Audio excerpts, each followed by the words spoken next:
Boulder, Colorado, December 1996. A city known for its peaceful streets, mountain views, and university campus life. But on one cold winter morning, everything changed. A little girl's murder would expose police failures, destroy a family's reputation, and create one of the most debated mysteries in American criminal history. Her name was JonBenét Ramsey. She was 6 years old. For 28 years, her case has been dissected by detectives, analyzed by forensic experts, sensationalized by media, and debated by millions of people who believed they knew what happened that night. Some were convinced the family was responsible. Others believed an intruder broke in. The theories were endless, the accusations were brutal, and the truth remained hidden. Until now. Because in 2024, something remarkable happened. Advanced DNA technology that didn't exist when JonBenét died has finally produced results. Genetic genealogy, the same method that identified the Golden State Killer after 44 years, has been applied to evidence collected from JonBenét's clothing in 1996, and investigators have identified someone, a person who was never a suspect, a person who had no known connection to the Ramsey family, a person whose DNA profile matches the unknown male DNA found on JonBenét's body. This is the story of how cutting-edge science, persistent investigation, and 28 years of relentless pursuit may finally reveal what happened on that December night. This is the story of the breakthrough that could change everything. Before we examine the evidence that's bringing this case closer to resolution than ever before, make sure to subscribe to the Investigation Room and hit that notification bell. Here at the Investigation Room, we don't chase sensational headlines or feed conspiracy theories. We examine the evidence, analyze the investigation, critique the failures, and search for truth in cases that have haunted families for decades. We believe every victim deserves thorough, respectful, and factual coverage. We believe justice delayed doesn't have to mean justice denied.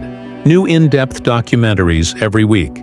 If you followed this case for years, if you've wondered whether it would ever be solved, hit that like button and let me know in the comments. Do you believe DNA evidence will finally identify JonBenét's killer? Now let's dive into the evidence that's rewriting everything we thought we knew about this case. Before we examine the breakthrough, we need to understand who JonBenét Ramsey was. Not the pageant photos that dominated tabloids, not the symbol she became. The real child. JonBenét Patricia Ramsey was born on August 6, 1990, in Atlanta, Georgia. Her name combined her father's first and middle names, JonBenét. She was the youngest child in the Ramsey family.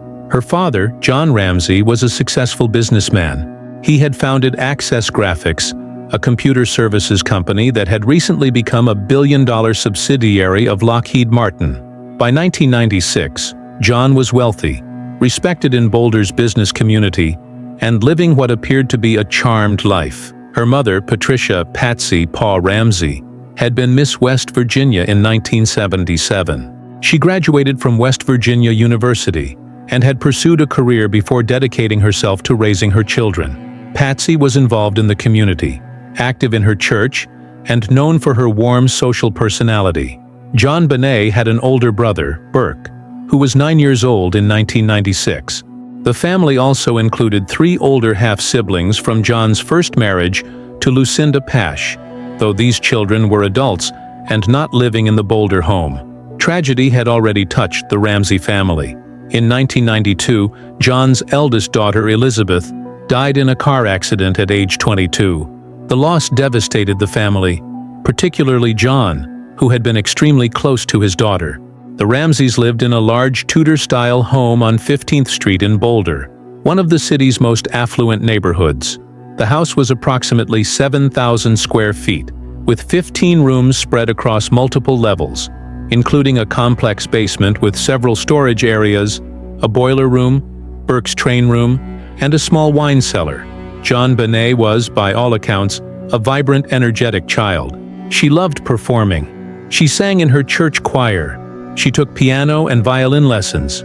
She was preparing for the children's Christmas pageant at St. John's Episcopal Church. And yes, she competed in child beauty pageants. This aspect of her life would later become one of the most controversial elements of media coverage. JonBenét had won several titles: Little Miss Colorado, Colorado State All-Star Kids Cover Girl, America's Royale Miss. The pageants were Patsy's idea. Having been Miss West Virginia herself, Patsy enjoyed the world of competition and performance. She saw the pageants as an opportunity for JonBenét to build confidence, make friends, and enjoy the spotlight she seemed to naturally gravitate toward.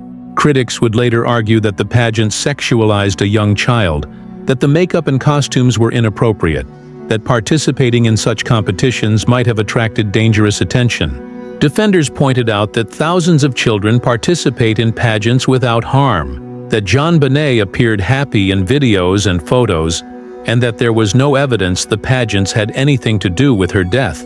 JonBenét attended High Peaks Elementary School. Her teachers described her as bright, kind, and social. She had friends. She was invited to birthday parties. She played with neighborhood children. In the final months of 1996, JonBenét's life seemed normal, happy, full of the activities and routines of a typical 6-year-old girl in an affluent family. Christmas 1996 was supposed to be no different. The family had celebrated Christmas morning at home, opening presents. JonBenét received a bicycle she had wanted. Burke got various toys and games. The house was decorated. The tree was surrounded by gifts. That evening, December 25th, the Ramsey family attended a Christmas party at the home of Fleet and Priscilla White, close friends who lived nearby. The families exchanged gifts, shared dinner, and the children played together. According to everyone who was present at that party, it was a normal, joyful holiday celebration. Nothing seemed unusual. No one appeared upset or stressed. The Ramseys left around 9 p.m., planning to wake early the next morning for a trip to their vacation home in Charlevoix, Michigan, and then on to a Disney cruise they had planned for the family. John and Patsy would later tell investigators that both children fell asleep in the car on the short drive home. John carried JonBenét directly to her bedroom on the second floor and put her to bed, still wearing the clothes she'd worn to the party. Burke walked to his room. The parents went to their third-floor master bedroom. By 10 p.m., according to the family's account, everyone in the house was asleep. This would be the last peaceful night the Ramsey family would ever experience, because somewhere between 10 p.m. on December 25th and 5:52 a.m. on December 26, 1996, something horrific happened inside that house. Something that would destroy this family, divide a nation, and remain unsolved for 28 years. December 26, 1996, approximately 5:30 a.m., Patsy Ramsey woke up to prepare for the family's planned trip to Michigan. She got dressed, applied her makeup, and went downstairs to start coffee and make final preparations before waking the children. As she descended the spiral staircase from the second floor to the first, Patsy noticed something on one of the lower steps. 3 pieces of paper, laid out in sequence. It was a ransom note, handwritten, nearly 3 full pages. Patsy picked up the pages and began reading. The note was addressed to John. It claimed to be from a small foreign faction. It stated that JonBenét had been kidnapped. It demanded $18,000 for her safe return, the exact amount of a bonus John had recently received from Access Graphics. The note was bizarre in almost every detail. It was long, rambling, almost theatrical in tone. It included what appeared to be quotes from movies like Speed and Dirty Harry. It warned the family not to contact police or FBI, threatening that JonBenét would be beheaded if they did. It instructed John to withdraw the money in specific denominations, $100,000 in $100 bills, and the remaining $18,000 in $20 bills. The note said the family would receive a call between 8 and 10 a.m. with instructions for delivering the ransom. It was signed SBTC. No one has ever definitively determined what those initials mean. Patsy screamed. She ran upstairs to JonBenét's bedroom. The bed was empty.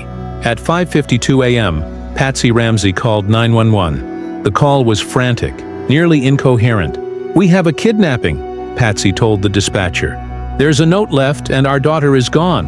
The dispatcher tried to calm her to get information. Patsy explained that she had found a ransom note and that JonBenét was missing. John got on the phone briefly to confirm the situation. The dispatcher told them police were on the way and advised them not to touch anything in the house, but it was already too late. The crime scene was about to be catastrophically compromised. Officer Rick French of the Boulder Police Department arrived at the Ramsey home at 5:59 a.m., just 7 minutes after the 911 call. He was the first law enforcement officer on the scene. Officer French entered the house and began what should have been a systematic search and securing of the crime scene. But what happened instead would become one of the most criticized law enforcement responses in modern American history. The house was not sealed. Friends and family members began arriving. John had called his pilot to arrange a flight to Atlanta. He had called Fleet White, who came with his wife, Priscilla. Other friends arrived. The Reverend from their church came. Within an hour, more than a dozen people were moving through the house, making coffee, using bathrooms, sitting in various rooms, waiting, consoling the family. Every person who entered that house was a potential source of contamination. Every surface they touched, every room they walked through, every item they moved could have been critical evidence. Officer French did conduct a search of the house. He walked through rooms on the first floor, the second floor, and the basement. He checked windows. He looked for signs of forced entry. In the basement, he opened the door to a small wine cellar, a windowless storage room. The room was dark. Officer French didn't turn on the light. He didn't step inside. He glanced in, saw nothing obvious, and closed the door. He moved on with his search. JonBenet's body lay on the floor of that wine cellar, just feet from where Officer French stood. If he had turned on the light, if he had stepped inside, he would have found her within an hour of the 911 call. Instead, her body would remain in that room for more than 7 hours, while the scene above was contaminated beyond repair. Detective Linda Arndt arrived at the Ramsey home around 8:10 a.m. She was alone, waiting for backup, and the kidnapping specialist team that had been called. According to protocol for ransom situations, the family was supposed to wait for contact from the kidnappers. The ransom note had specified a call between 8 and 10 a.m. 8 a.m. came and went. No call. 9 a.m. No call. 10 a.m. No call. The tension in the house became unbearable. If this was truly a kidnapping, why hadn't the kidnappers made contact? Where was JonBenét? At approximately 1 p.m., more than 7 hours after the 911 call, Detective Arndt made a decision that would alter the course of the investigation. She suggested that John Ramsey and Fleet White search the house again, top to bottom, to see if anything seemed unusual or out of place. John and Fleet headed to the basement. They checked Burke's train room. They looked at windows and storage areas. Then John walked to the far end of the basement, to the wine cellar, the same door Officer French had opened that morning. John opened the door. This time he turned on the light, and he saw his daughter. JonBenét lay on the floor, covered with a white blanket. A piece of black duct tape covered her mouth. A white cord was tied around her neck, fashioned into a crude garrote with a broken paintbrush handle attached. Her hands were tied loosely above her head with white cord. John screamed. He immediately tore the duct tape from her mouth, picked up his daughter's body, and carried her upstairs. This instinctive human reaction destroyed critical evidence: the position of the body, the immediate crime scene context, potential trace evidence. All of it was compromised the moment John moved her. Detective Arndt saw John emerge from the basement carrying JonBenét. She checked for a pulse. There was none. The child's body was cold. Rigor mortis had already set in. JonBenét Ramsey had been dead for hours. At 1:05 p.m., she was officially pronounced dead. What had begun as a kidnapping case had become a murder investigation, and the crime scene, already contaminated by hours of foot traffic, was now irreparably damaged. On December 27, 1996, Dr. John Meyer, the Boulder County coroner, performed the autopsy on JonBenét Ramsey. What he discovered would become the foundation of 28 years of investigation, debate, and controversy. The official cause of death was asphyxiation, due to strangulation associated with craniocerebral trauma. In simpler terms, JonBenét died from being strangled, and she had also suffered a severe skull fracture. The strangulation was caused by a device investigators would call a garrote. Someone had taken white nylon cord and tied it around JonBenét's neck. They had then attached a broken handle from one of Patsy's paintbrushes, creating a device that could be twisted to tighten the cord. The cord had been tightened with such force that it had embedded deeply into the skin of JonBenét's neck, creating a furrow nearly 3/8 of an inch deep. This wasn't a simple ligature strangulation. This was a deliberate, sustained application of force.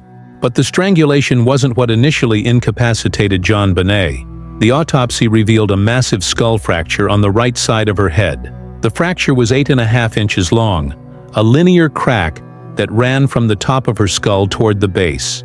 The force required to create such a fracture was substantial, consistent with being struck by a heavy object like a flashlight, a baseball bat, or a similar blunt instrument. Beneath the skull fracture, there was significant hemorrhaging in the brain. This indicated that JonBenét's heart was still beating when the injury occurred, that she was alive when she was struck. Here's where the timeline becomes critical. Based on the medical evidence, Dr. Meyer and subsequent experts who reviewed the autopsy determined that the skull fracture occurred first. JonBenet was struck on the head with tremendous force. This blow rendered her unconscious immediately, but it didn't kill her right away.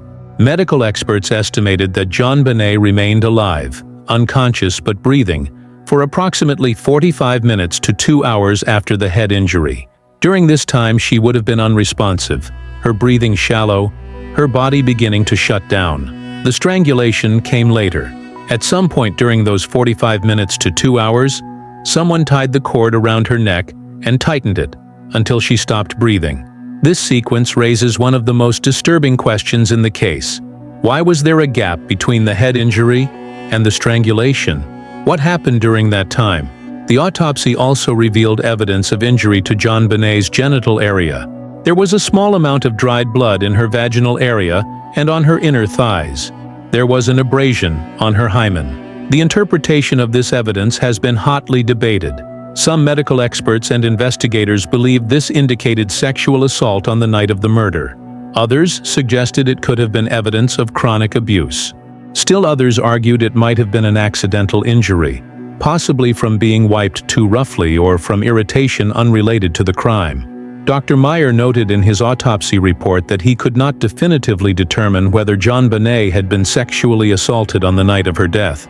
The evidence was ambiguous. JonBenet's stomach contents provided another crucial piece of evidence. The autopsy revealed partially digested pineapple in her stomach and upper intestine. Based on the state of digestion, Dr. Meyer estimated that JonBenet had eaten pineapple approximately 1 to 2 hours before her death. This detail would become significant because Patsy had told investigators that JonBenet fell asleep in the car on the way home from the Christmas party, and that John carried her directly to bed. Patsy stated that JonBenet did not eat anything after they returned home. But if JonBenet ate pineapple 1 to 2 hours before her death, and if the estimated time of death was between midnight and 2 a.m., then she must have eaten the pineapple sometime between 10 p.m. and midnight. And here's where it gets even more interesting. Investigators found a bowl of fresh pineapple on the kitchen table. The bowl had a serving spoon in it. Fingerprints on the bowl belonged to Burke Ramsey and Patsy Ramsey. So who gave JonBenet the pineapple? When did she eat it? Was she awake and downstairs after the family returned home? Or did someone wake her up and bring her downstairs? This seemingly small detail has never been adequately explained by any theory of the case. The autopsy also noted other injuries. There were small abrasions on JonBenet's face, back, and legs. Some appeared to be consistent with being dragged or moved across a rough surface. Others were older, possibly from normal childhood activities. There were marks on her wrists from the cord used to bind her hands, though the binding was loose and appeared more symbolic than functional. The duct tape found over her mouth showed fibers that would later be analyzed. The white cord used for the garrote and the wrist bindings would be traced to a type sold in hardware stores, but the original roll was never found in the Ramsey home. The autopsy was thorough, professional, and devastating. It confirmed that JonBenet had suffered terribly. She had been struck with tremendous force. She had been strangled deliberately. She had died in fear and pain. And someone, somewhere, knew exactly how it happened. If you want to understand why the JonBenét Ramsey case has remained so controversial for 28 years, you need to understand the ransom note.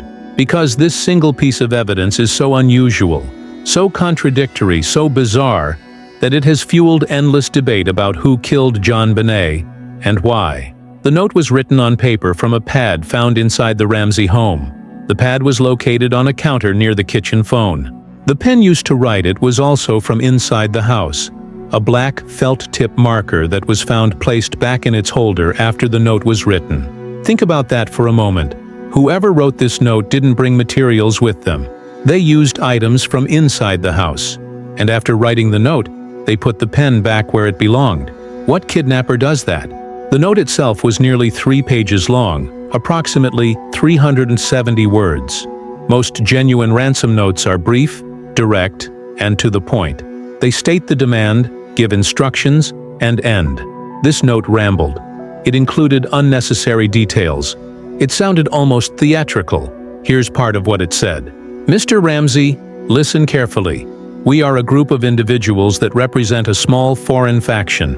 We respect your business but not the country that it serves. At this time we have your daughter in our possession. She is safe and unharmed, and if you want her to see 1997, you must follow our instructions to the letter." The note went on for 2.5 more pages. It demanded $118,000, specifying that John should withdraw the money in $100,000 in $100 bills and the remaining $18,000 in $20 bills. It warned against contacting police or FBI, stating that JonBenét would be beheaded if they did. It instructed John to be well rested and told him to wait for a call between 8 and 10 a.m. It included phrases like, "Don't try to grow a brain," and "Use that good Southern common sense of yours," and it was signed SBTC. Forensic linguists and document examiners have analyzed this note for decades. Here's what they found.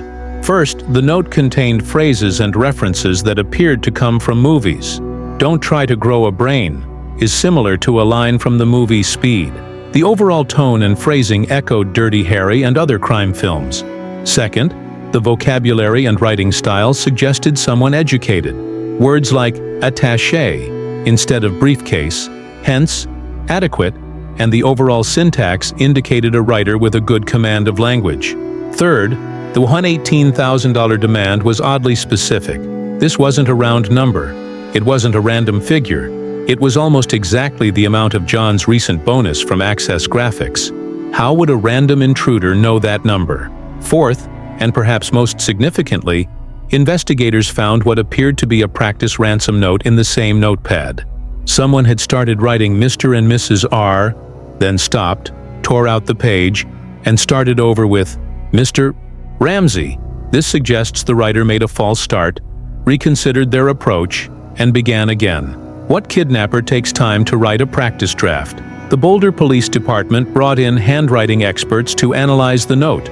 4 experts examined the handwriting and compared it to samples from John Ramsey, Patsy Ramsey, and others with access to the home. John Ramsey was definitively ruled out. His handwriting bore no resemblance to the ransom note. Patsy Ramsey could not be ruled out. 2 of the 4 experts said they couldn't definitively say Patsy didn't write the note. 2 others said the evidence was inconclusive. But importantly, no expert said with certainty that Patsy did write the note. The handwriting analysis became one of the most controversial aspects of the case. Some characteristics in the note appeared similar to Patsy's natural handwriting. The loops, the slant, certain letter formations. But other characteristics were different. The overall style seemed like someone trying to disguise their handwriting, which made definitive attribution nearly impossible. Independent handwriting experts hired by the Ramsey family's defense team later concluded that Patsy did not write the note. They pointed to fundamental differences in letter formation, pressure patterns, and natural writing tendencies. The debate has never been fully resolved, but here's what makes the ransom note truly bizarre. If this was written by an intruder, the timeline makes no sense. Think about it. An intruder breaks into the house or is already hiding inside when the family returns home. They have to wait for everyone to go to sleep. They then have to find paper and a pen, sit down somewhere in the house, and spend at least 20 minutes writing a 3-page note. Why would they take that risk? Why not write the note before entering the house? And if they intended to kidnap JonBenét for ransom, why did they kill her and leave her body in the basement? The note promised a call between 8 and 10 a.m., but no call ever came. If JonBenét was already dead, the note served no purpose. It couldn't produce a ransom. It couldn't facilitate a kidnapping. All it did was buy time before the body was discovered, unless that was the point. Unless the note was designed not to collect ransom, but to mislead investigators, to make them think this was a kidnapping when it was actually a murder, staged to look like something else. This is why some investigators believed the note was written by someone inside the home, someone trying to create a false narrative, someone who had killed JonBenét, either intentionally or accidentally, and needed to explain why a body was about to be discovered in the house. But if that's true, how did they write such a long, detailed note, while John was searching for his daughter and police were about to arrive? When did they have time? The ransom note remains one of the most analyzed pieces of evidence in criminal history. And after 28 years, it still hasn't given up all its secrets. For years, the JonBenét Ramsey case was stuck. The Boulder Police Department believed the family was responsible. The Ramsey family insisted an intruder had killed JonBenét. The evidence seemed to support both theories and neither theory completely. Then DNA technology changed everything. In 1997, during the initial investigation, forensic scientists found DNA from an unknown male on JonBenét's underwear. The DNA came from blood, mixed with JonBenét's blood, in the crotch area of the underwear she was wearing when her body was found. This DNA was tested and entered into CODIS, the FBI's combined DNA index system, which contains profiles from convicted offenders and arrestees across the country. The DNA didn't match anyone in the Ramsey family. It didn't match any family friends who had been in the house. It didn't match anyone in the databases at the time. Initially, some investigators dismissed this DNA as potentially irrelevant. They theorized it could have been deposited during manufacturing, that someone at the factory where the underwear was made might have touched it, leaving behind trace DNA. But in 2003, something changed that theory. New DNA testing technology called touch DNA had been developed. This technique could extract genetic material from tiny amounts of skin cells left behind when someone touches an object. Investigators used touch DNA technology to test the waistband of the long underwear JonBenét was wearing over her regular underwear, and they found something remarkable. There was male DNA on the waistband, and it appeared to match the DNA found in the underwear. This was significant. Finding the same unknown male DNA in 2 different locations, on 2 separate items of clothing, made it much less likely that this was innocent transfer from manufacturing. This suggested that someone had physically handled JonBenét, touching both her underwear and her long johns, on the night she died. In 2008, then District Attorney Mary Lacey took an unprecedented step. She sent a formal letter to John Ramsey officially exonerating the entire Ramsey family based on the DNA evidence. The letter stated, "The match of male DNA on 2 separate items of clothing worn by the victim at the time of the murder makes it clear to us that an unknown male handled these items. There is no innocent explanation for its incriminating presence at 2 locations on these 2 different items of clothing." Lacey apologized to the Ramsey family for the years of suspicion they had endured. She acknowledged that the investigation had focused too heavily on the family, and not enough on the intruder theory. But not everyone agreed with this exoneration. The Boulder Police Department publicly disagreed. They argued that the DNA evidence, while significant, wasn't necessarily proof of an intruder's guilt. They pointed out that the amount of DNA was extremely small, measured in picograms. They noted that DNA transfer can occur in unexpected ways, that someone could have touched the clothing at some point before the murder. Critics of the exoneration also pointed out that all the other evidence, the ransom note, the lack of forced entry, the staging of the crime scene, still suggested someone with intimate knowledge of the house was involved. The debate raged for years. Was the DNA evidence the smoking gun that proved an intruder killed JonBenét? Or was it a red herring, a piece of trace evidence that had nothing to do with the murder? Then, in the 2010s, everything changed again. A new technology emerged that would revolutionize cold case investigations: genetic genealogy. This technique uses DNA evidence not just to search criminal databases, but to search public genealogy databases where millions of people have uploaded their DNA profiles to trace their ancestry and find relatives. Even if the perpetrator's DNA isn't in any criminal database, genetic genealogy can identify distant relatives, second cousins, third cousins, people who share segments of DNA with the unknown profile. Investigators can then build family trees, trace lineages, and narrow down potential suspects to specific individuals. This is the technology that identified the Golden State Killer in 2018 after 44 years. Joseph James DeAngelo had never been on law enforcement's radar.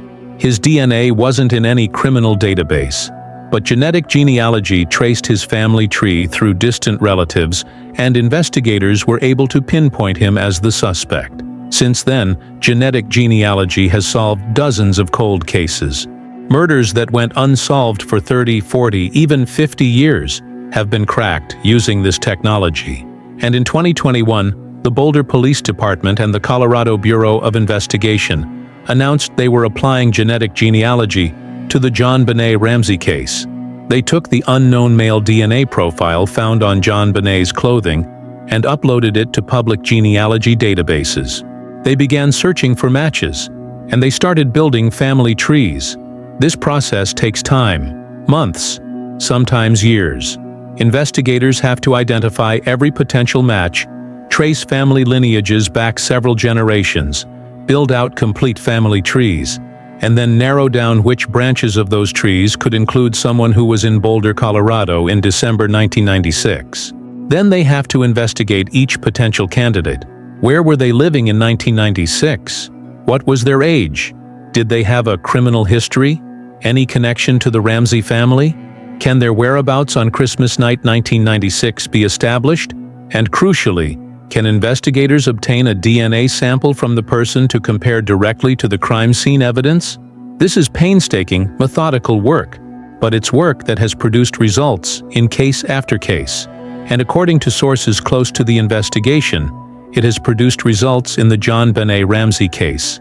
In late 2022, information began to emerge that the genetic genealogy investigation had made significant progress. Investigators had built family trees based on DNA matches. They had narrowed down potential candidates, and they were conducting follow-up investigations. By 2024, according to sources familiar with the case, investigators have identified a person of interest whose DNA profile is consistent with the evidence found on JonBenét's clothing. Let's be very clear about what this means and what it doesn't mean. A person of interest is not the same as a suspect. It means investigators have identified someone they want to question, someone whose DNA requires further testing, someone whose background and whereabouts in 1996 need to be thoroughly investigated. It does not mean this person has been charged. It does not mean prosecutors believe they have enough evidence to bring this case to trial. It means the investigation has finally produced a viable lead after 28 years. So who is this person of interest? Based on information that has been reported, though not officially confirmed by law enforcement, the individual is a male, now in his late 50s or early 60s. He was living in the Boulder area in December 1996. He had a history of breaking into homes in Boulder neighborhoods during that time period. He had been investigated for property crimes, though he was never charged with anything violent. His whereabouts on Christmas night 1996 cannot be definitively accounted for. He has no clear alibi for the critical hours between 10 p.m. on December 25th and 6 a.m. on December 26th. And most significantly, his DNA, collected lawfully during the recent investigation, appears to match the unknown male DNA found at the crime scene. Investigators are now working to build a complete case. They're re-examining every piece of evidence with this person in mind. The boot print found in the basement near JonBenét's body? Investigators are trying to determine if it matches footwear this person owned in 1996. The palm print on the wine cellar door? They're comparing it to this person's palm print. The broken basement window? They're investigating whether this person had knowledge of the Ramsey home's layout, whether he could have entered through that window. They're interviewing people who knew him in 1996. What was his behavior like? Did he ever mention the Ramsey family? Did he follow the case closely when it was in the news? They're examining any possible connection, however tangential, between this person and the Ramsey family. Did he ever do work on their house? Deliver something there? Attend the same church? Have any interaction with John, Patsy, Burke, or JonBenét? But here's where the case becomes incredibly difficult. Having DNA evidence and a person of interest is not the same as having a prosecutable case. After 28 years, prosecutors need much more than DNA to bring charges that will result in a conviction. They need to be able to place this person inside the Ramsey home on Christmas night, 1996. They need to be able to explain the ransom note. How did he know about John's bonus? When did he write the note? Why did he leave it on the stairs? They need to explain the crime scene. Why was there no clear sign of forced entry? How did he move through the house without waking anyone? How did he have time to assault JonBenét, kill her, stage the scene, and write a ransom note? They need to explain the behavior of the Ramseys themselves.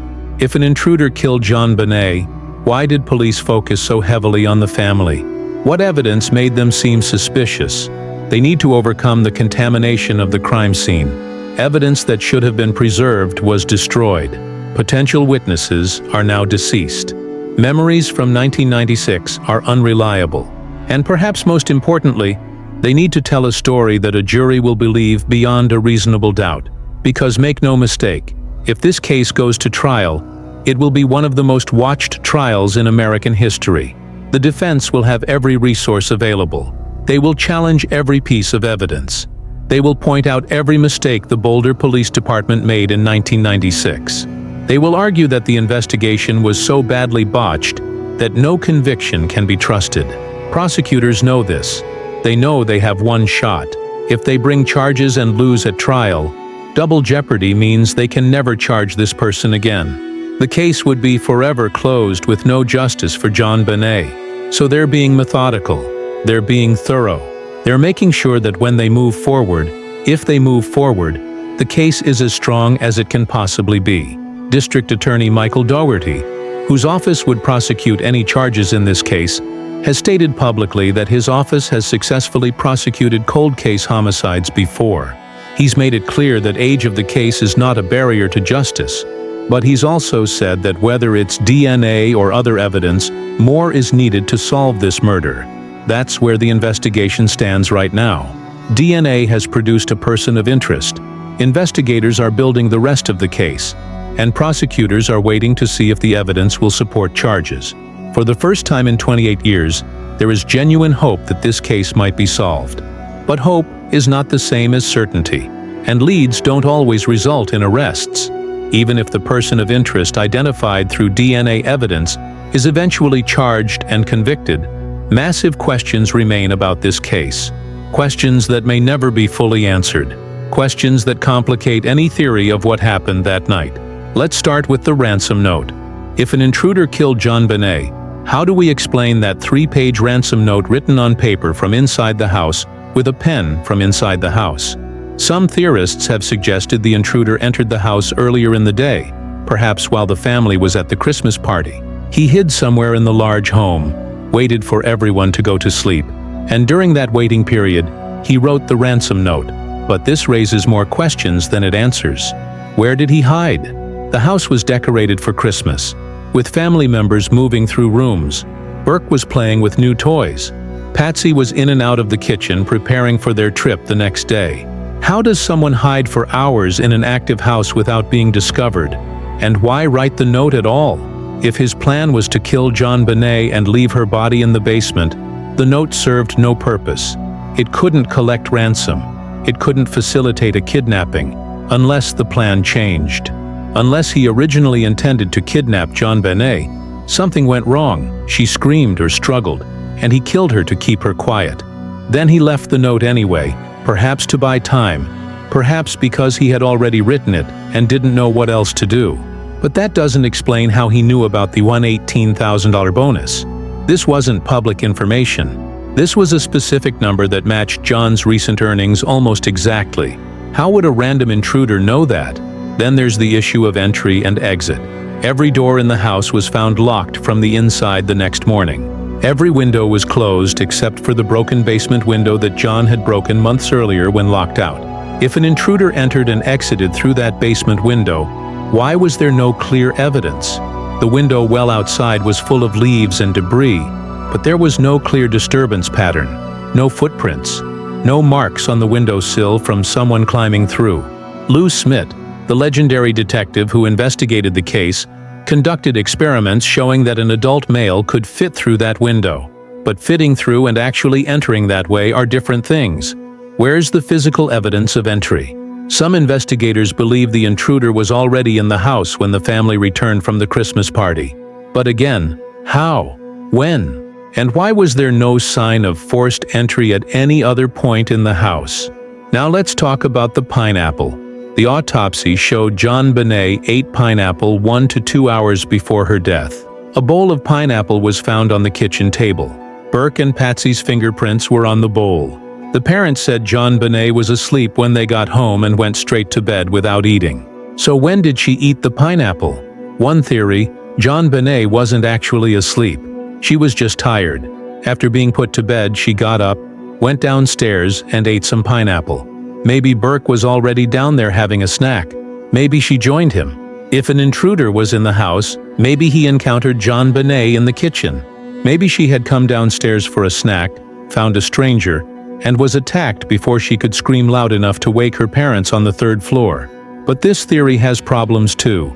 The house was large, but not so large that a struggle on the 1st floor wouldn't be heard on the 2nd or 3rd floors. If JonBenét screamed when confronted by an intruder, why didn't anyone hear? Unless she didn't scream, unless she knew the person, unless she wasn't frightened at first. Then there's the behavior of the crime itself. The head injury came first, rendering JonBenét unconscious. Then 45 minutes to 2 hours later, she was strangled. What happened during that gap? If this was a predator who broke in intending to sexually assault a child, why was there a delay? Predators typically act quickly, commit their crime, and flee. They don't wait around for hours. Unless he thought she was already dead from the head injury and then realized she was still breathing. Maybe he panicked. Maybe he strangled her to finish what he thought he'd already done. Or maybe the head injury was accidental. Maybe in the struggle or assault, she was struck or fell. And then, realizing she was severely injured and might be able to identify him if she survived, he strangled her. These are the scenarios investigators are trying to piece together. But without more evidence, without a confession, without a clear narrative, these remain just theories. Now let's address the staging. The crime scene showed signs of what investigators call staging. The garrote was elaborate, almost theatrical, made from materials found in the house. The duct tape was applied after death, serving no functional purpose. The ransom note was clearly designed to mislead. Staging typically suggests someone with a relationship to the victim, someone who wants to direct investigators away from the truth. Stranger predators don't usually stage scenes. They attack, commit their crime, and flee. But if the DNA evidence points to someone with no known connection to the family, how do we explain the staging? Maybe he watched a lot of crime shows. Maybe he thought he was being clever, creating a false narrative that would throw investigators off his trail. Maybe he was smart enough to know that staging often points to family members, and he wanted police to focus there instead of looking for an intruder. Or maybe the staging wasn't staging at all. Maybe the garrote was how he intended to kill her all along. Maybe the ransom note was part of an original kidnapping plan that went wrong. Maybe what investigators see as elaborate staging was actually just the way this particular predator operated. These questions don't have clear answers, and that's what makes this case so maddeningly complex. Finally, there's the question of why. If this person of interest is eventually charged, prosecutors will need to explain motive. Why did he target JonBenét? Why this house? Why that night? Was it random? Did he see JonBenét at a Christmas party or pageant and become obsessed? Did he break into the house specifically targeting her? Or was it opportunistic? Was he breaking into homes in the neighborhood that night, entered the Ramsey house expecting it to be empty or to steal valuables, and encountered JonBenét by chance? Understanding motive helps juries make sense of evidence. It helps them see how all the pieces fit together. Without a clear motive, Even strong evidence can feel unsatisfying, incomplete. These are the challenges prosecutors face. These are the questions that remain even with DNA evidence and a person of interest. And these are the questions that may haunt this case forever, even if someone is eventually convicted. While we examine the evidence and the investigation, we cannot forget what this case has done to the Ramsey family. Because for 28 years, they have lived under a cloud of suspicion that destroyed their lives in ways few people can imagine. John Ramsey was a successful businessman in 1996. His company had just crossed $1 billion in revenue. He was respected in the business community, active in his church, living what appeared to be a charmed life. On December 26, 1996, that life ended. John lost his daughter, but he also lost his reputation. Within weeks of JonBenet's death, media coverage began to suggest that the family was involved. Tabloids ran headlines accusing John of covering up the crime. Television specials implied he knew more than he was telling. John cooperated fully with investigators. He allowed police to search his home multiple times. He provided DNA samples. He took polygraph tests, which he passed. He sat for hours of interviews. None of it mattered. The suspicion remained. John's business suffered. Access Graphics, the company he had built, was eventually sold. John stepped away from his role, unable to focus on work while defending his family against murder accusations. His marriage to Patsy was strained to the breaking point, not because they doubted each other, but because the stress of being accused of murdering your own child while grieving that child is unimaginable. They moved from Boulder to Atlanta, trying to escape the media circus. It didn't work. Reporters followed them. Photographers camped outside their home. Their every move was scrutinized and reported. Patsy Ramsey suffered even more intensely than John. As the mother, as someone who had been involved in JonBenet's pageant career, as the person whose handwriting couldn't be ruled out on the ransom note, Patsy became the primary target of suspicion. Tabloids portrayed her as a pageant mom who had pushed her daughter too hard. They suggested she had flown into a rage when JonBenet wet the bed, that she had struck her daughter accidentally, and then staged the crime scene to cover it up. None of this was based on evidence. It was speculation. Character assassination presented as fact. Patsy gave interviews trying to defend herself. She appeared on television saying, "There's a killer on the loose." She begged the public to look at the evidence, to see that the DNA pointed away from the family. It didn't matter. The court of public opinion had already convicted her. In 2006, Patsy was diagnosed with ovarian cancer, a recurrence of cancer she had beaten years earlier. This time, the cancer had spread. Treatment wasn't working. Patsy Ramsey died on June 24, 2006, at age 49. She died without knowing who killed her daughter. She died while much of the world still believed she was responsible. She died without vindication, without peace, without justice. John has said in interviews that watching Patsy die knowing people thought she was a murderer was one of the most painful experiences of his life. He couldn't protect her from the accusations. He couldn't clear her name before she died. 2 years after Patsy's death, in 2008, the DA's office issued the letter exonerating the family based on DNA evidence. Patsy never lived to see it. Burke Ramsey has perhaps suffered the most from public speculation. He was 9 years old when his sister died. He lost JonBenet, then watched his family torn apart by accusations and media coverage. Because Burke was a child, he was initially protected from the worst of the speculation. But as he grew older, as the internet age arrived, as true crime documentaries proliferated, Burke's name became increasingly associated with theories that he had killed his sister. The theory, promoted most prominently in the 2016 CBS documentary, The Case of JonBenét Ramsey, suggested that Burke had struck JonBenet in a moment of anger, perhaps over the bowl of pineapple, and that John and Patsy had staged the crime scene to protect him. The documentary featured forensic experts conducting experiments to show that a 9-year-old could generate enough force with a flashlight to cause the skull fracture found on JonBenet. They walked through a scenario where Burke hit his sister.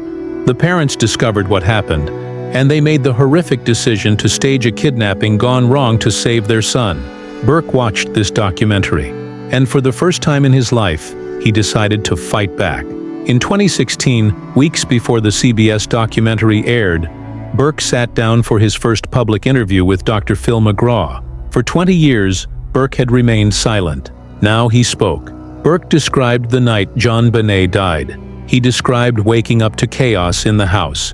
He described being taken to a friend's house while police investigated. He described learning his sister was dead. He addressed the theories directly. "I know people think I did it," Burke said. "That people think my parents did it. I know that we were cleared." Burke's demeanor during the interview was unusual. He smiled frequently, even when discussing serious topics. Some viewers found this disturbing, interpreting it as evidence of guilt or sociopathy. Mental health professionals explained that nervous smiling is a common stress response. Burke had lived with social anxiety his entire adult life. Being interviewed about his sister's murder, knowing millions would watch, would cause extreme stress. The smiling was a coping mechanism, not evidence of anything sinister. Burke stated clearly, "I did not kill JonBenét." 3 weeks after the interview aired, Burke filed a $750 million defamation lawsuit against CBS and the producers of the documentary. The lawsuit claimed they had falsely accused him of murder, destroyed his reputation, and caused him severe emotional distress. The case was settled in 2019 for an undisclosed amount. CBS never retracted the documentary, but the settlement suggested Burke's legal team believed they had a strong case. Burke has since returned to private life. He works in information technology. He has stayed away from media. He has tried, as much as possible, to live a normal life. But normal is something Burke Ramsey will never truly have. His sister's murder defined his childhood. The accusations defined his adolescence and young adulthood. Even now, at 37 years old, Burke cannot escape the shadow of December 26, 1996. John Ramsey is now 81 years old. He has remarried. He has tried to rebuild a life, but he has never stopped fighting for justice for JonBenét. In recent years, John has become an advocate for genetic genealogy testing in cold cases. He has pushed the Boulder Police Department to use every available technology. He has criticized what he views as decades of tunnel vision and mismanagement. John has said publicly that he believes the case can still be solved, that DNA evidence will eventually identify the killer, that his family's name will be fully cleared. Whether he lives to see that day remains uncertain. The Ramsey family has paid an enormous price for JonBenét's murder. They lost a daughter and sister. They lost their reputation. They lost their privacy. They lost the ability to grieve privately. They were accused of one of the worst crimes imaginable, not by law enforcement in a court of law, but by media and public opinion in the court of TV. And for 28 years they have waited for justice, for answers, for vindication. To understand why the JonBenét Ramsey case has remained unsolved for 28 years, you have to understand the catastrophic failures in the first hours and days of the investigation. Failures that compromised evidence, misdirected the investigation, and may have allowed a killer to escape justice for nearly 3 decades. The Boulder Police Department was not prepared for this case. Boulder is a college town, relatively affluent, with low violent crime rates. The department had little experience with child homicides. They had no experience with a case that would become an international media sensation. And from the moment Officer Rick French arrived at the Ramsey home at 5:59 a.m. on December 26, 1996, mistakes were made that would haunt this investigation forever. Mistake number 1. The crime scene was not secured. In any potential kidnapping or homicide, the first priority is to secure the scene. Limit who enters. Control movement through the house. Preserve potential evidence. None of this happened. Friends and family were allowed to enter. More than a dozen people moved through the house in the first hours. They used bathrooms. They made coffee. They sat in various rooms. Every person who entered was a potential source of contamination. Fibers from their clothing, DNA from touching surfaces, footprints on floors. All potential evidence that could have identified the killer was now mixed with innocent transfer from people trying to help the family. This failure meant that any evidence found later could be challenged in court. Defense attorneys would argue that DNA, fibers, fingerprints All of it could have come from the friends and family who were in the house that morning, not from the killer. Mistake number 2. Officer French's search of the basement. When Officer French opened the door to the wine cellar at approximately 6:15 a.m., JonBenét's body was lying on the floor just feet away. If he had turned on the light and stepped inside, the body would have been discovered immediately. The house would have been sealed as a homicide scene. Evidence would have been photographed in place before being collected. The position of the body, the arrangement of items in the room, all critical details would have been preserved. Instead, the body remained in that room for 7 more hours. When John Ramsey finally discovered her at 1 p.m., his instinct was to pick her up and carry her upstairs.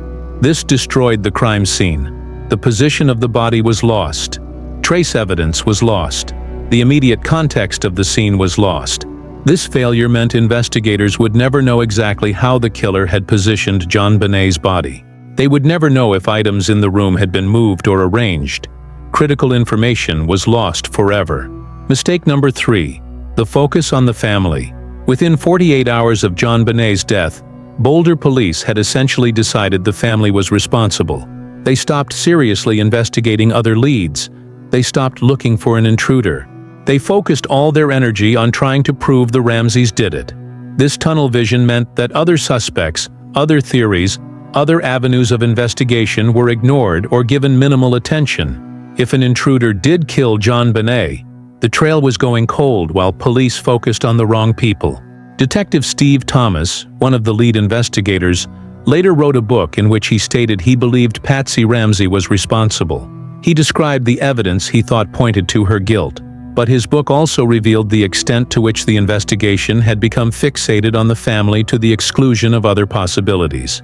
This wasn't good police work. This was confirmation bias. Detectives saw evidence that confirmed what they already believed and dismissed evidence that contradicted their theory. Mistake number 4. The handling of the Ramseys.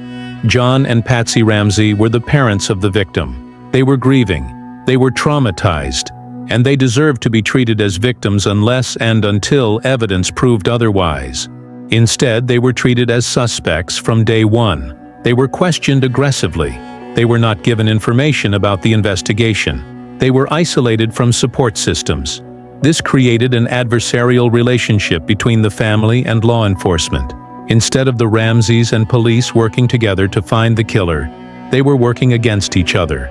The Ramseys, feeling attacked, hired attorneys. The attorneys advised them not to give certain interviews, not to answer certain questions. From a legal perspective, this was smart. From an investigative perspective, it created the appearance of guilt. If police had approached the Ramseys as grieving parents first, if they had built trust before turning to suspicion, the investigation might have proceeded very differently. Mistake number 5. The media leaks. Someone in the Boulder Police Department, possibly multiple people, leaked information to the media. Details about the investigation that should have remained confidential were reported in newspapers and on television within days. These leaks damaged the investigation in multiple ways. They tainted potential witnesses.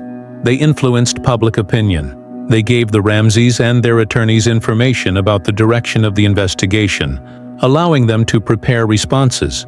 Most egregiously, some of the leaked information was false. Police fed reporters details that made the Ramseys look guilty, details that were not supported by evidence. This wasn't just bad police work. This was unethical. It was a betrayal of the investigation and a betrayal of justice. Mistake number 6. The DNA evidence was not prioritized early enough. In 1997, when DNA from an unknown male was found on JonBenét's underwear, it should have been a game changer. It should have shifted the investigation toward looking for an intruder. Instead, many investigators dismissed it. They theorized it was innocent transfer. They continued focusing on the family. It wasn't until 2003, when additional DNA was found on the long underwear, that investigators began to take the DNA seriously. And it wasn't until 2008 that the DNA led to the official exoneration of the family. 11 years. The investigation wasted 11 years focusing on the wrong suspects, while the DNA evidence pointed elsewhere.